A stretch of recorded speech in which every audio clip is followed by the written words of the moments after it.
So we're going to factor a difference of cubes. I think the most important way to start this is to look at the things that are cubed that we're subtracting from each other. Those are kind of the building blocks of the pattern that we're going to establish and try to remember.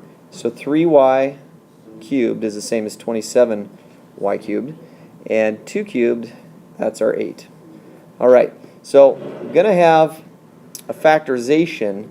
I know that when I start out setting this thing up, in order to get a 3y cubed, I'm going to have to multiply a 3y times a 3y squared at some point. So I'm going to put that there. And in order to get a 2, I'm going to have 2 times 2 squared at some point. So I'll put that over here.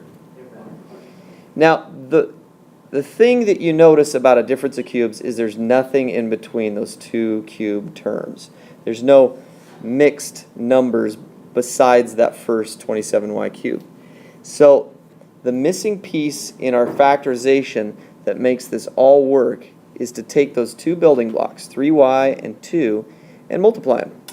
So in the middle I have 3y times 2, and that's going to create a term that will zero out a lot of that gobbledygook in the middle. Right? So now what we need to do is remember, what are my signs? I have 3 signs. I have a sign that needs to go in here, here, and here to separate all these terms. And this is where we recall that SOAP mnemonic device. What does S stand for? So same, and you're like, same compared to what? Well, we're doing the difference of cubes, so the same sign would be subtract. O for my second sign is opposite. The opposite of subtract is plus.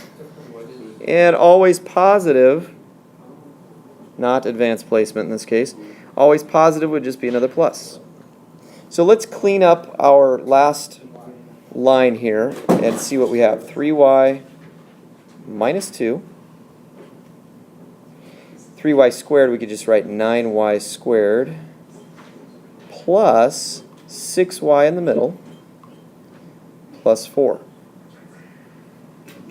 And that's the difference of cubes factorization.